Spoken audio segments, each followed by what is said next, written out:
Okay, so this is going to be on using multicultural literature in your classroom, so how to analyze what it is, and then I'll give you a suggestion of how you can use it for regular reading strategies in your classroom. Okay. So to begin, we're going to have an icebreaker. So I want you to think about a kind of candy that would describe yourself as a teacher, and what is it and why. And you guys can talk about it with each other too. Because, should I say it out loud? Yeah. Say it? Okay. I'm going to choose a starburst because I feel like I have a burst of energy throughout the day, and I see all of my students as shining stars. And I'm going to choose Skittles because, like Skittles, all my students are different levels, ethnicities. They're multicultural, and I service all different needs of them. Good job. Good. All right. So before we begin, I'll say the objectives. So we're first going to look at two different books. One is going to be multicultural, and one is not. So something I just thought any book with any different culture, no matter what it was multicultural. But there's actually ways to analyze whether it's really multicultural or not. So we're going to look at that, and then we're going to look at two different books and compare and contrast the cultures within the book. And then you can use that when you teach comparing and contrasting. All right, so on the paper you have on your desk, wherever, you can just first discuss it. What do you think multicultural literature is? And then we'll share with what you think. So I'll give you a couple minutes. You guys can discuss between the two of you what you think it actually is. I think multicultural means using multiple different types of cultures and in one book. Kind of the same thing. Exposing them doesn't necessarily have to be through one text, but just exposing them through different types of literature, genres, all of those, but kind of being, again, touching on all different kinds of cultures. It doesn't necessarily have to be race, but ethnicities and things that kind of go across the globe. That's really good. Thank you.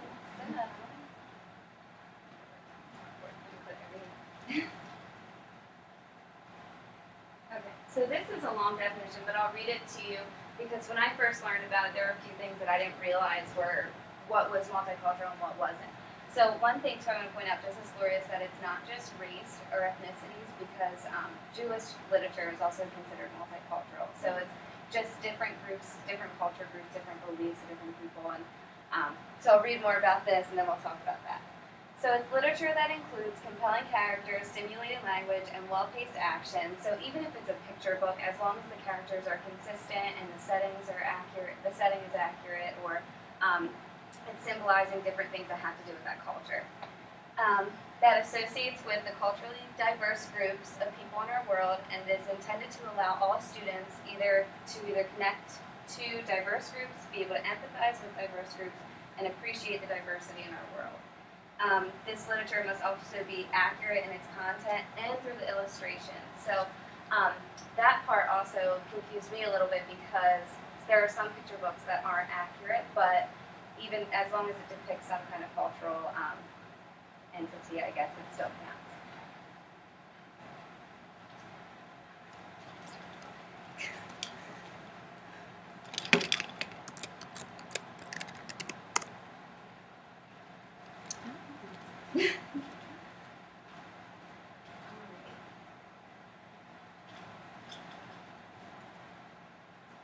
So, like I said, not all books about other cultures are considered multicultural, so it's important that the information is accurate. Just make sure this is still recorded. Yes.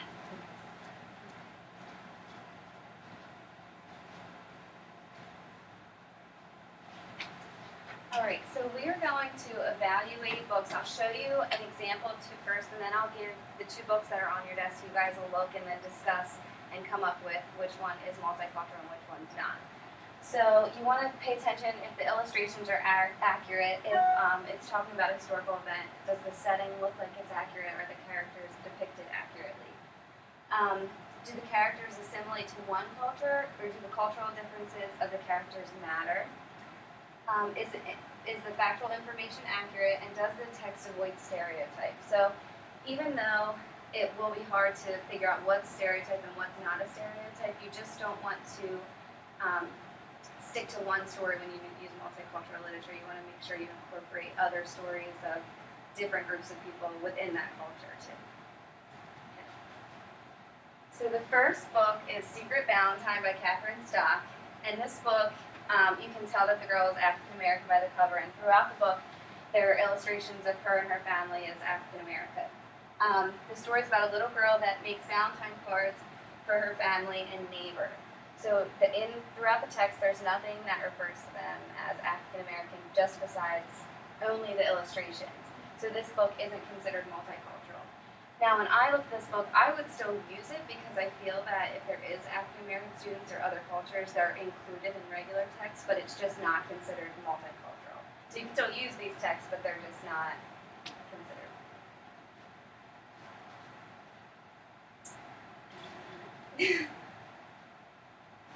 And then Henry's Freedom Box, which I used when I taught the Civil War, like around that time period. So it's a true story of a unique way that a slave escaped through the Underground Railroad. So this would be considered multicultural because it is a true story, but there are factual events. The illustrations depict accurate settings and characters, and the story takes place around the time of the Civil War and different things that happened in his life as he escaped. Now, it's multicultural too because that African American group are the ones that went through that during the Civil War, so it's accurate and the African American culture can connect to it. And then it's considered multicultural. Alright, so there's two books on the desk. So this book, Dancing in the Wings, and then Aunt Harriet's Underground Railroad in the Sky. So just, I'll give you guys a couple minutes. You can look through this one. I would just read a few pages of it and then look through Aunt Harriet's Underground Railroad in the Sky and see what you think about each one. Would it be considered multicultural and why or why not?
Yeah.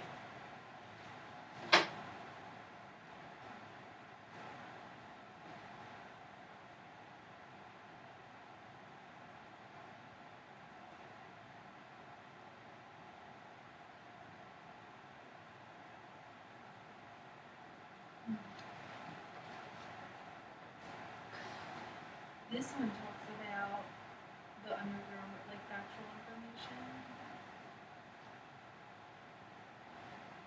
This is more kind of linked to like that Valentine story where it's an African American girl, but she's more in the beginning at least focused on dance and what she looks like, and her kind of almost like her own self-conscious about her big feet and things like that. How she's gonna get through dance and things like that, but It never seems mentioned to be anything. more geared towards dance and what she almost feels about it. And then even in the pictures, it does have, it looks like a lot of African American.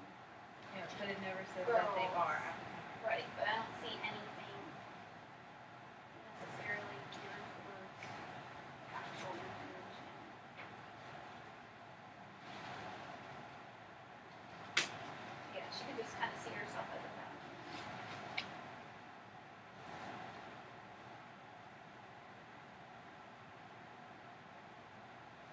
slavery. Yeah. Like Harriet Tubman. So they're just even linking to somebody historical in that sense. I can't read that page. Does it say go for northern like just the civil? I would say that this one's definitely more multicultural than this one, even though some of the illustrations again links to features, but that doesn't really express anything actual, like Henry's Freedom House. Yeah, I think so too. Great. Good. So after listening to your discussions, which one do you think is multicultural? The area. Aunt Harriet's Underground Railroad In the Sky. Good. And that one is, even though some of the illustrations aren't really realistic, she uses symbolism to describe, so Cassie's flying around the sky, and that's a symbolism as slaves flying to freedom. But it has factual information about the Underground Railroad. The illustrations in there do depict some scenes that she would have seen as she made her way through the Underground Railroad. So it focuses on realistic history that African Americans have gone through, and it includes Harriet Tubman in there too. Dancing in the Wings is not multicultural. So I would use this text because it does focus on differences, just not cultural differences. So like Lori, like you were saying, her big feet and how tall she is, and reading that, other students can connect to that, and I thought that would be a great book to just express your differences, but there wasn't really, you could have replaced that character with any kind of race or culture, and it still would have been the same book. So good job.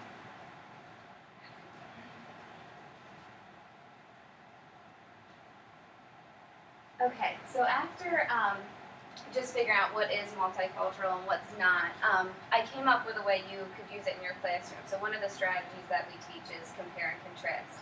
And a way you could use it is you can use two different multicultural texts. They can have the same style and structure, but if they have different styles and structure, the students can actually look at the structure of the text and be able to analyze that, whether it would be a poem or a book, and be able to pick out those things along with seeing the multicultural aspects of it too. The students would read the text, or he would read with them, and analyze the structures and the style of the author.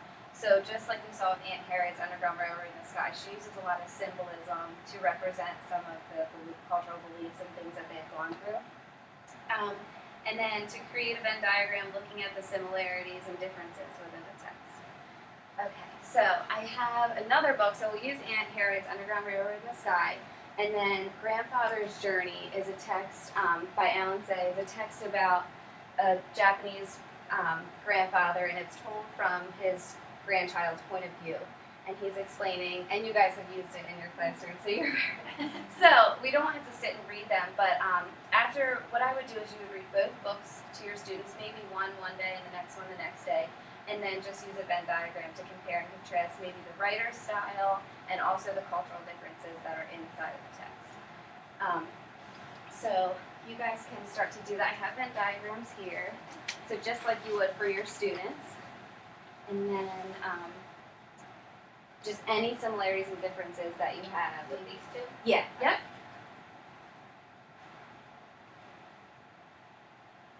And again, you can still always use books that aren't multicultural, because Dancing in the Wings I thought was a great book. It just isn't considered a multicultural text.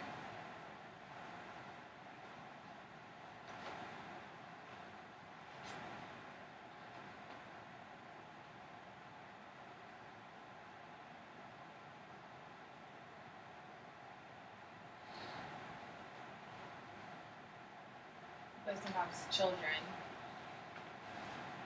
Are we looking for that or the text structure? Either one, both of them, and then we'll just talk about whether it's text structure or not. So maybe you can focus on the style, the author style, and then go into the content if I had to do it that way. Yeah. Do they go through dialogue? So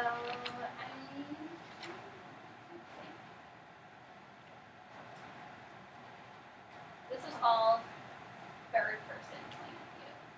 And this is first person. So yes, it retells his journey over to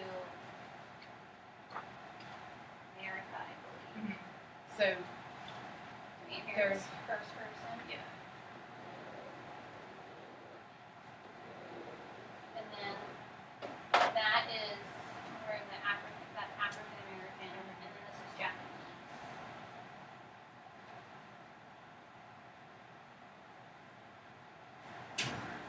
But they're both multicultural. That's something.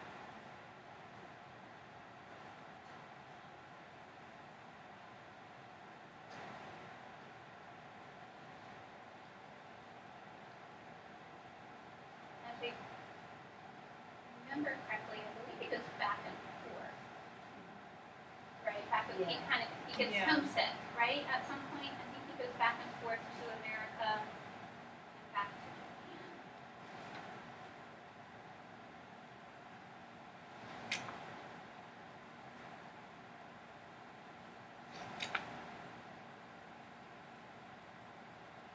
This was more like fantasy too in some ways. Like she's, Oh, right. you know what yeah. I mean? And this is the opposite of that because they tell all like factual, like they talk about the factories that he sees and the wide open spaces and like so the places that he sees in America, like for the first time. Yeah.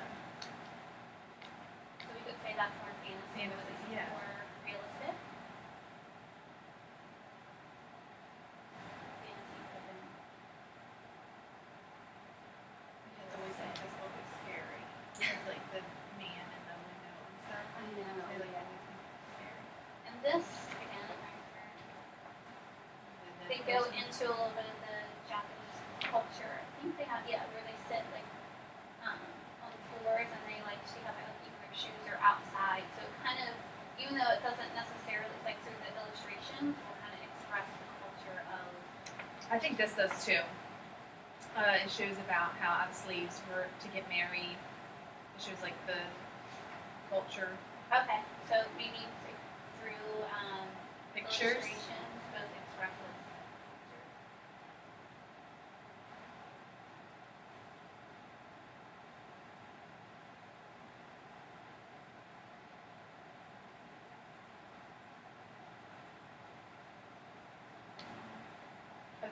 This has similes in it, but just right here. Looks like a giant tea party with a billion cups. So Okay. it's bigger than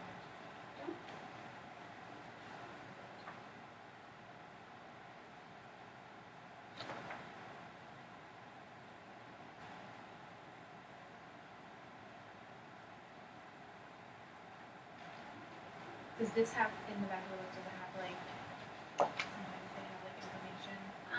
Just about the author. Okay.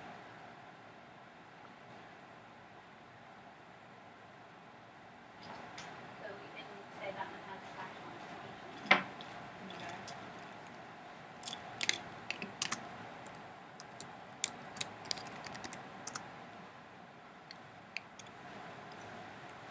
And then figure information.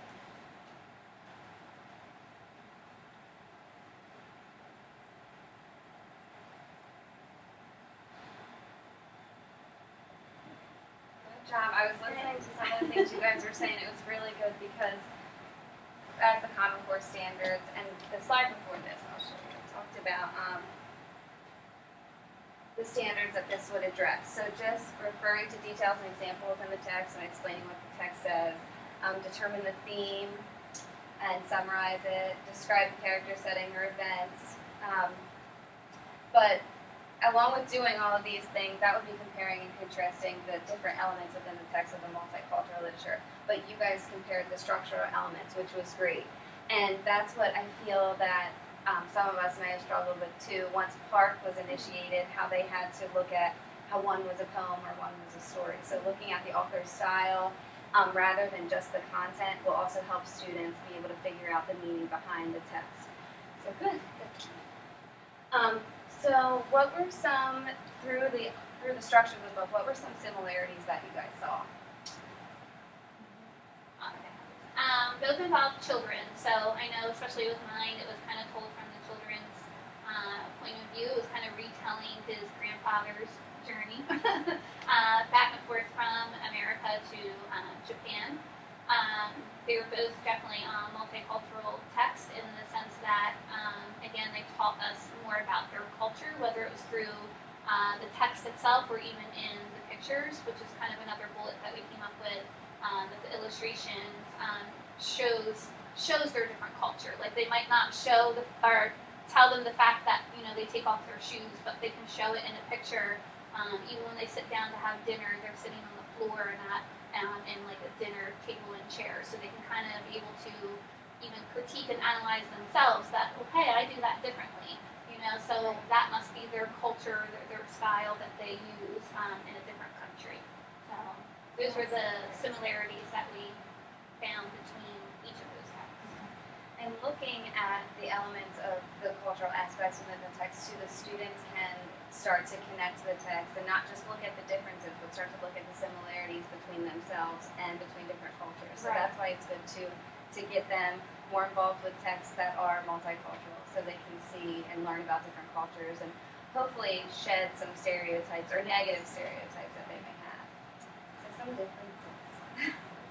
For Aunt Harriet's Underground Railroad in the Sky, you said it was told in first person. You used dialogue.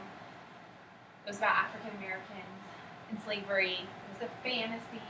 Yep. It did have factual information in the back that then was good because then they can really see what Harriet Tubman was like and what she did. And it had figurative language. And Grandfather's Journey was third person. It was about Japanese culture, and it was like realistic. It was more Right. real. Yeah. Anything else? And that is the Aunt Harriet's Underground Railroad in the Sky was more of a fantasy genre, and then Grandfather's Journey is historical fiction. So that way you can too talk about how they're, like you guys did, the two different genres, because when we do genre study, that can show too actually using text, not just the posters that we use, but also the text, so they can see that it happens with things that they're reading too. Okay, so I chose this topic as multicultural literature because through a census that was taken in 2000, in our town, 96% of our population was Caucasian white Americans. Then the African American was 0.96%, Native American was 0.16%, and Asian American was 0.96%. So as we can see, we don't have much diversity in our town, but then the 2010 census showed that it was 94% white, so it went down 2%, and 1.5% African American, so it went up 0.5%. And each culture grew besides the white culture. So it's showing that more diversity, even though it's very small, is coming into our town. But I think it's important too to show the students, because when they do go away to schools or college or move, that there are different cultures out there, and to appreciate more of them and understand rather than just think negatively or judge them based on things that they may have heard. So through literature, we can do that for our students to help them. And not just focusing on multicultural, but you can use it for the different strategies in your classroom. So for the one that we did, what I would do is model what you guys just did first with the students, do it together, and then pick 2 other multicultural read-aloud books, so it's just a quick thing that they can do, and pair them up or in groups and have them look at the structure and the different culture elements that they see in the text. Are there any questions? Great, thank you so much.